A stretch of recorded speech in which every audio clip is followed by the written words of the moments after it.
If rarity could be said to imply premiumness, then count GMC's Terrain crossover as upscale compared with its close sibling, the Chevrolet Equinox.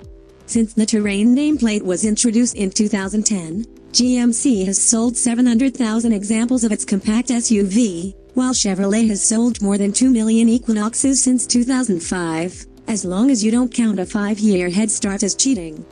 But now comes time for a proper head-to-head comparison, as both models are getting redesigned for 2018, with GMC saying its Terrain truly is more premium than before.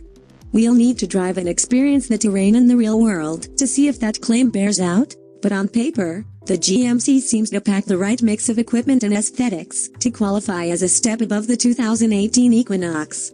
As with the larger GMC Acadia 3.0 and the new Equinox, the Terrain sheds a colossal amount of weight relative to its predecessor.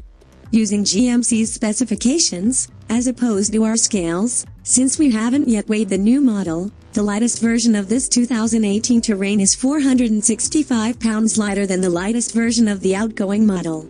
It is 3.2 inches shorter in length, 0.4 inch narrower, and 0.9 inch lower than the Terrain it replaces. The front passenger seat back also folds flat to help with hauling longer objects. The reduced size of the Terrain now puts this vehicle, previously too large for a compact and too small for a mid-size SUV, squarely into the same size range as other compact crossovers such as the Honda CR-V and the Mazda CX-5. With a smaller body and less weight to haul around, the 2018 Terrain drops the previous generation model's naturally aspirated 4-cylinder and V6 engines for a trio of turbocharged 4-cylinder options. We'd have figured the torque-rich diesel might have at least matched the stronger of the two available gasoline engines in this regard. No fuel economy estimates are yet available for the new Terrain, but there is little doubt that the 1.5-liter gas engine and the diesel will be more efficient than the 2.0-liter turbo.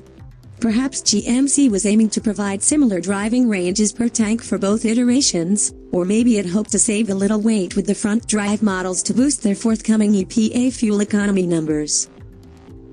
As before, the Terrain will be sold in SL, SL, SLT, and range-topping denali trims.